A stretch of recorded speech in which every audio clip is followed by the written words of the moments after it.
Oke, halo semuanya, welcome back to William Martanto YouTube channel. Dan kali ini kita akan membahas tentang sebuah fenomena market di bulan Januari yang mana tiap tahun mungkin akan saya repost demi dapat view, enggak lah bercanda. Tapi kepada fenomena ini memang selalu akan terjadi setiap tahun di bulan Januari, yang mana nanti di media-media juga dibahas, di medsos akan dibahas, dan yang jelas lagi dibahas juga di channel ini. Yaitu sebuah fenomena yang bernama January Effect. Bener nggak sih January Effect itu sendiri? Nah, satu hal yang Anda akan ketahui tentang January Effect adalah January Effect itu sendiri sering digunakan sebagai alasan untuk mengatakan bahwa market akan naik di bulan ini. Jadi kalau misalnya kayak tahun lalu Desember 2021 kita lalui, dan sekarang Januari 2022, saya nggak perlu sebut tanggal karena ini adalah fenomena market yang akan terjadi setiap tahun. Itu gak lama orang akan bilang, kalaupun Desember nggak naik marketnya, nggak usah takut, ada January Effect. Emang January Effect itu sendiri perannya apa? Apakah kalau misalnya market naik di bulan Januari itu efek karena dari bulan Januari itu sendiri? Apakah di bulan Januari orang secara tiba-tiba mau nembakin saham ke harga atas, atau jangan-jangan dari sistem bursa tiba-tiba naikin harga saham ke harga atas?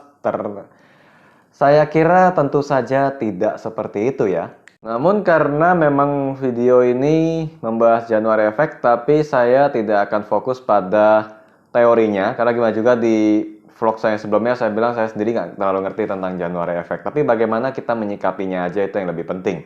Jadi sebenarnya video yang dibuat berdasarkan request dari seorang subscriber yang bilang, ya at least kasih tahu kita cara menghadapinya. Mengakali atau memanfaatkan daripada January Effect ini. Jangan sampai cuma kelihatan, oh ya IHSG naik. Dan memang benar beberapa hari sebelum video ini buat IHSG naik, tapi jumlah saham yang turun malah lebih banyak daripada kayak biasanya. Kalau IHSG naik, jumlah saham yang naik banyak, ini terbalik. IHSG naik, jumlah saham yang naik malah lebih sedikit daripada yang turun.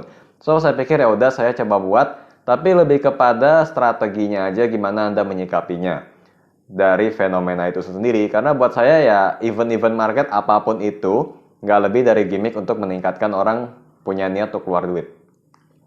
Jadi kalau bilang window dressing, January Effect, terus apa lagi ya? Ya pokoknya yang mengarah pada penguatan, itu fungsinya untuk bikin orang lebih berani untuk mengeluarkan uang dan beli saham, sehingga market lebih cenderung naik, nilai transaksi yang naik, nggak lama cuan lebih gampang. Ya jadi itu adalah salah satunya peran dari event-event market yang mana juga berhubungan dengan January Effect yang akan kita bahas kali ini. Namun untuk membantu aja, walaupun buat saya ini sebenarnya nggak penting, tapi kita boleh aja, saya akan coba buka pengertiannya dari January Effect itu sebenarnya apa sih. Nah, di sini saya ambil pengertiannya dari Wikipedia, yang paling netral aja lah ya. Jadi kalau saya ambil dari website tertentu kan takutnya kayak membenarkan satu teori doang, tapi Wikipedia juga sebenarnya kan referensi. Tapi ya udahlah. Intinya di sini kalau menurut mereka adalah sebuah hipotesis bahwa ada sebuah musim atau kondisi yang anomali di financial market, di mana securities price increase ya, yang berarti dalam hal ini bisa saham gitu salah satunya, di bulan Januari, dan juga ya dibandingkan dari bulan-bulan yang lain adanya penguatan gitu ya. This kind of effect will create an opportunity for investor to buy stock gitu kan. Jadi kalau Anda beli duluan di bulan Januari dan dijual lagi pada saat harganya menguat, sebenarnya sama aja kayak trading biasa sih. Penemuannya itu dimulai pada tahun 1942. Dan juga ada dugaan tuh di sini bagian di blok dengan warna ungu ini, another cause is the payment of year-end bonuses in January. Jadi anggapannya nih, orang-orang yang bekerja sangat ingin berinvestasi, jadi ketika dapat bonus akhir tahun di bulan Januari, duitnya dipakai buat beli saham sehingga harganya naik. Makanya saya bilang kan, kalau perlakuannya sebagai gimmick doang, January Effect tuh mancing orang tuh lebih berani keluar duit. Sehingga mungkin Anda akan lihat nilai transaksi bisa aja naik, volume lebih tinggi, atau frekuensi perdagangan bisa aja lebih aktif. Tapi kalau pengertiannya di sini berdasarkan sejarahnya itu karena adanya kecenderungan orang-orang habis terima bonusan di bulan Januari dipakai buat beli saham. Jadi ceritanya zaman dulu orang-orang pada melek investasi ya. Nah itu tadi kan sejarahnya, dan akhirnya kesimpulan diambil adalah karena ketika orang-orang mendapatkan bonus tahunan gitu ya bulan Januari, dalam hal ini berarti mungkin bicarain karyawan yang berinvestasi. Jadi ketika ada hal tersebut, mereka terima bonusan, mereka investasikan saham, sehingga daya beli yang membesar mengakibatkan harga saham naik. Kalau sampai situ menurut saya masih masuk akal, tapi kalau January Effect di Indonesia pada waktu itu kayaknya susah banget dipaksain, karena pada zamannya saya dulu, January Effect bukan karena dari situ. Orang yang melek investasi dikit banget, makanya saya bilang January Effect itu kalau saya suruh cariin pengertiannya, saya pasti saranin orang tuh cari di luar. Kenapa? Karena Anda akan mendapatkan jawaban seperti itu, yang mana kalau Anda cocokin ke kondisi di Indonesia, mungkin kayaknya nggak masuk akal, akhirnya akan berkata bahwa ya udah gue cuma manfaatin January Effect untuk cuan lebih gampang aja.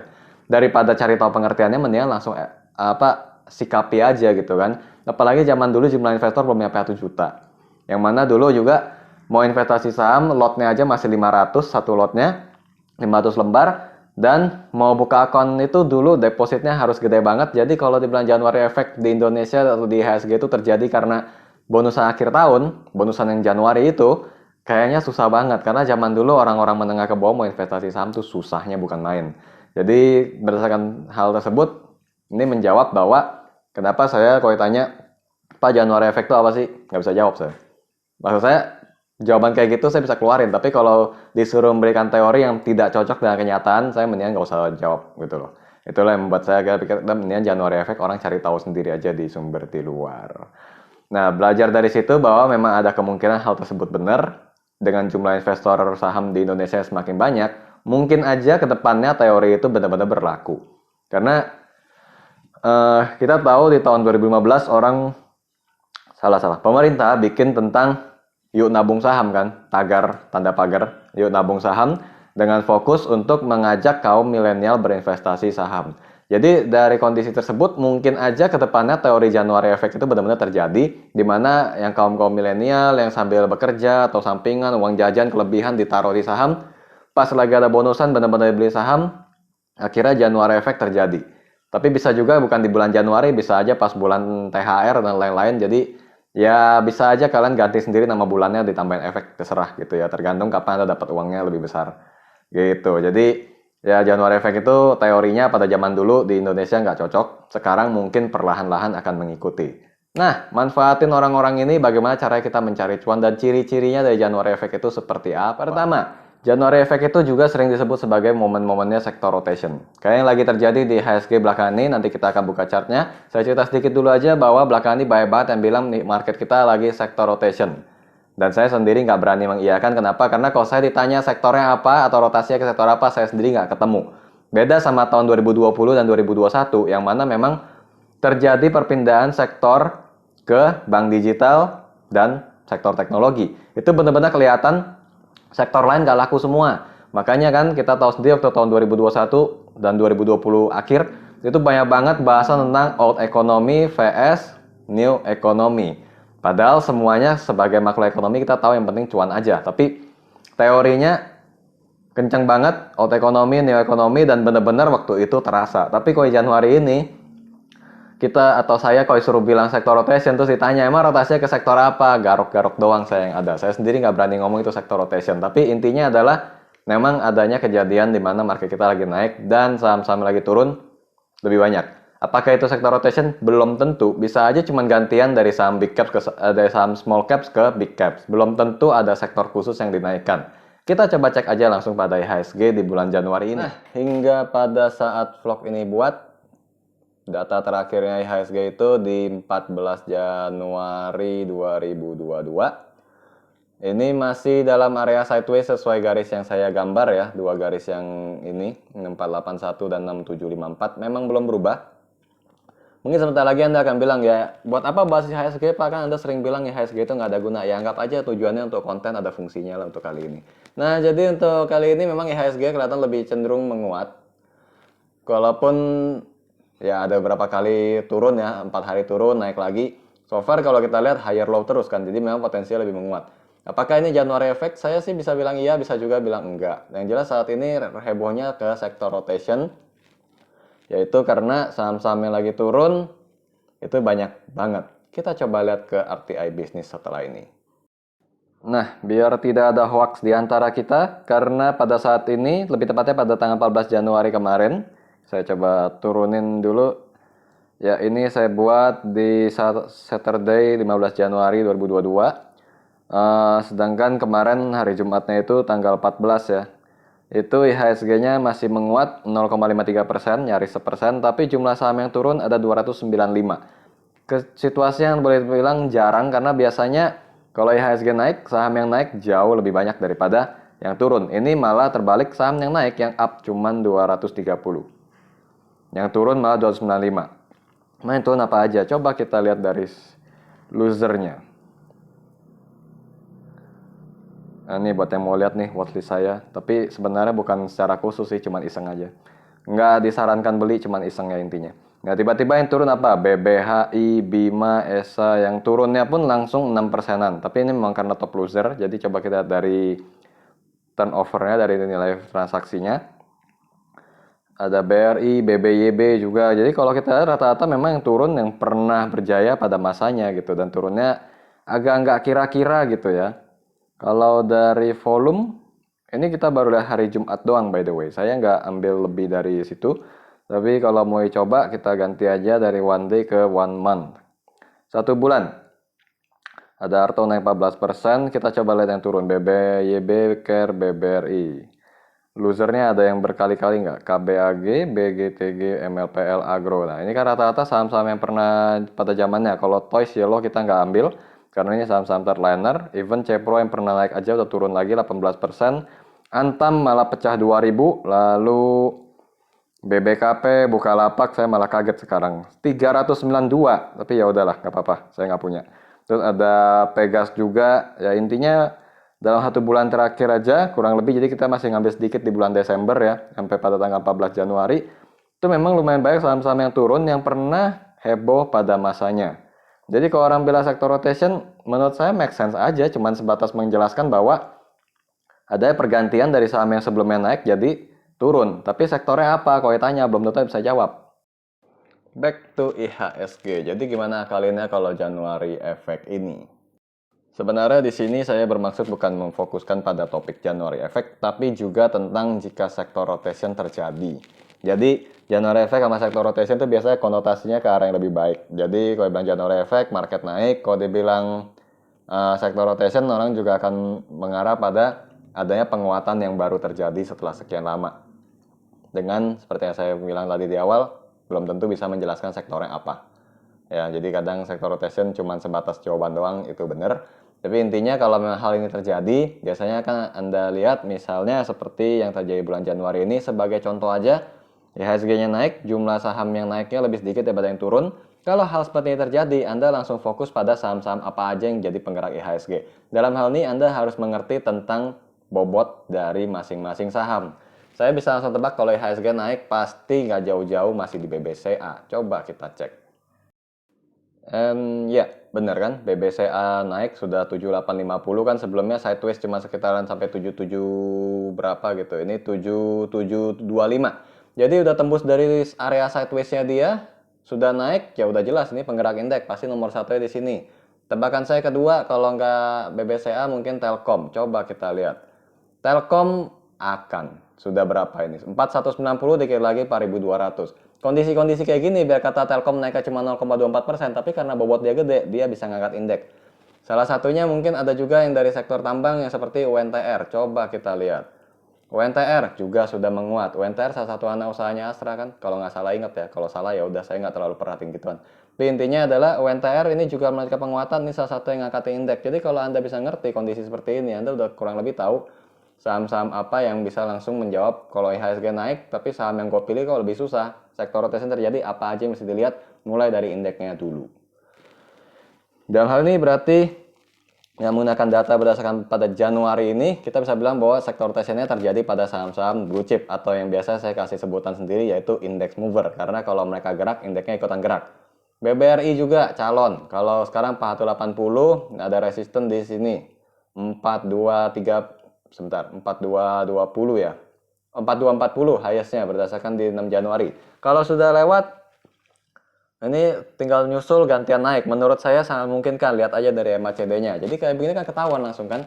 Kalau sektor rotation-nya terjadi bersama IHSG naik, langsung cari aja saham-saham first liner. Atau mau apa lagi nih yang lagi turun? Saya pilih Cepin deh misalnya. Saham poultry kan sempat jatuh. Cepin malah udah keluar dari demand zone-nya. Emang lihatnya dari mana? Demand zone itu dapat dari 5.700 sebagai lowest dia di sini 29 November 2021, dan pada highest-nya sebagai batas atas demand zone-nya itu di 3 Desember 2021. di 6.100, sekarang malah 6.175. Dari sini ketahuan lagi, Cepin salah satu yang ngangkatin indeks yang bikin IHSG-nya ikutan naik. Sebenarnya kalau mau lebih gampang gimana cari satu-satu kan susah, langsung aja ke IDX 30. Bukan LQ45 ya, kalau LQ45 itu fokusnya langsung pada saham-saham yang menurut indeks ini pergerakannya liquid. Tapi kalau IDX 30 nggak selalu liquid, tapi setidaknya bobotnya lebih gede. Kayak UNVR misalnya. Ngomong-ngomong UNVR, saya jadi pengen tahu. Siapa tahu ada yang bagus? Oh enggak, ya udah. Berarti untuk kondisi ini masih belum ke sektor consumer. Makanya benar kan, kalau kita lihat dari saham-saham index mover, itu nggak ada sektor khusus yang bisa jadi pilihan. Mungkin saat ini Anda bilang, ya mungkin bank doang yang kelihatan mencolok dari contoh-contoh yang saya buat tadi. Tapi kan bank nggak semuanya. UNTR, Cepin bukan bank. UNVR gagal. Di bawah 4250 soalnya itu resisten dia.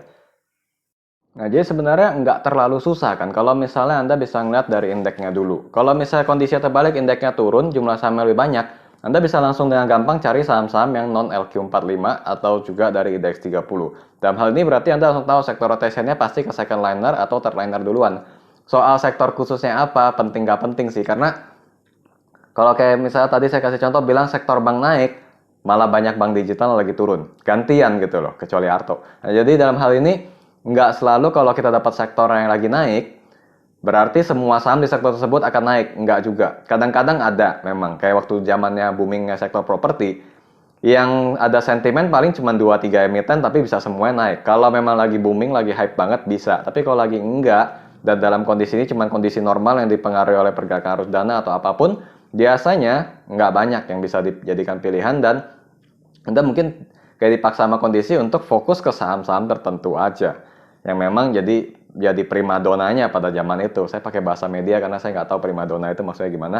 Tapi intinya ada zaman di mana ada masa di mana ketika market mengharuskan Anda cuma ikutin saham-saham tertentu, ya itulah yang harus Anda lakukan. Jadi kalau contohnya kita langsung aja deh biar cepat, langsung aja ke key action ya. Pertama, kalau IHSG naik, saham yang turunnya lebih banyak, Anda tahu sektor rotation terjadi pada saham-saham index mover. Gitu ya. Sektornya apa nggak tahu. Pokoknya saya menggunakan sektor rotation hanya sebagai sebuah nama dari kondisi. Tapi sahamnya apa, sektornya apa, saya juga nggak akan bisa jawab. Variatif pasti. Kita cuma memakai nama itu untuk alasan aja. Tapi kalau misalnya pas IHSG datar, kayak tahun 2021, datar saham yang naik lebih banyak, sektor rotation terjadi pada saham-saham second liner dan third liner. Basically gampang banget kalau kita bisa bedain kira-kira ini efek dari bobot saham atau tidaknya.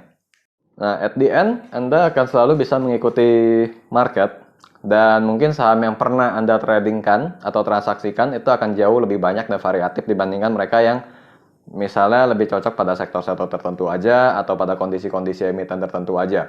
Karena sebagai trader, dan memang ini vlog saya bikin khusus untuk trader dan calon trader, itu bahwa tugas Anda sebenarnya di market nomor satunya adaptasi dulu, kedua baru skillnya. Kalau Anda bisa adaptasi dengan semua kondisi pasar, itu sudah bagian dari skill Anda yang akan dipadukan dengan skill atau style dasar dari trading Anda. Kalau dasarnya Anda sukanya saham yang pakai Bollinger Band doang bisa naik, contohnya. Kan namanya teknikal kan kayak gitu kan bisa banget. Nah, kalau Anda bisa ikuti kondisi pasar pada saat terjadi sektor rotation, Anda tinggal gunakan kembali indikator misalnya Bollinger Band tadi, cocokin aja ke saham mana yang lagi naik pada saat itu, dan metode Anda langsung berlaku juga pada akhirnya. Jadi, adaptasi dulu, skillnya belakangan. Habis skill dan adaptasi ini udah bersatu, udah cocok gitu, udah match kompak, pasti cuannya datang. Tapi dalam hal ini saya nggak bilang Anda pasti selamanya cuan, nggak, namanya juga trading. Buat apa dibikin TP sama stop loss kalau bukan karena salah satu pasti akan terjadi. Nah, jadi kalau kondisinya kayak gitu, kalau ketika Anda harus stop loss, Anda harus lakukan, harus relakan dan siap. Kalau nggak kena stop lossnya, bersyukurlah Anda siap-siap take profit. Tapi kalau bisa adaptasi, saya yakin profitnya lebih banyak. Karena tugas trader juga pasti ke sana dan goalnya dan fokus Anda pasti juga ke sana. Ya, saya kira itu aja tips yang saya bisa bagikan.